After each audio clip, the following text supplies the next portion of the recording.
Hello everyone, here I am going to explain you about what is epiphytes. Actually, autotrophic plants growing on other tree or their branches by taking shelter only are called epiphyte. Actually epiphytes का plant जो होता है किसी बड़े tree पे वो grow करता है उसके ट्रंक पे.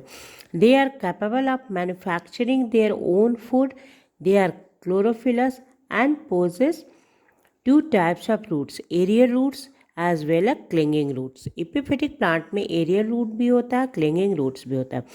Aerial root provide with velamen tissue. Aerial root में क्या होता है, velamen tissue होता है. उसका काम होता है वो moisture को observe कर लेता है from the atmosphere, whereas clinging roots जो होता है observe mineral substances enter into the bark of the trees and provide stability to the epiphytic plants.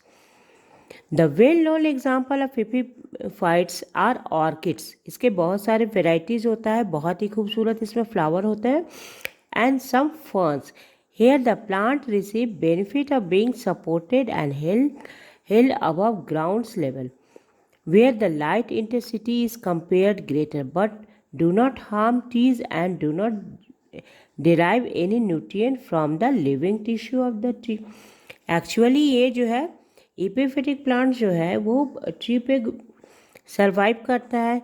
ये अपना फूड जो है खुद बनाता है क्योंकि इसमें फिलामेंट टिश्यू जो है एटमॉस्फेयर से मॉइस्चर ऑब्जर्व करता है और इसके जो बाक्स में जो क्लिंगिंग टिश्यू है इसके बाक्स में जो मिनरल्स होता है उसको ऑब्जर्व कर लेता है.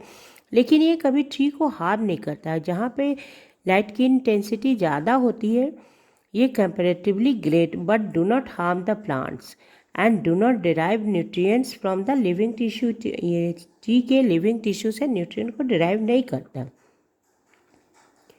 In temperate region, algae, lichen and mosses grow as epiphytes, but in tropical region, various ferns and phanerogams plants like member of Orchidaceae, Moraceae, Bromeliaceae, Araceae, Piperaceae etc. occur as an epiphyte.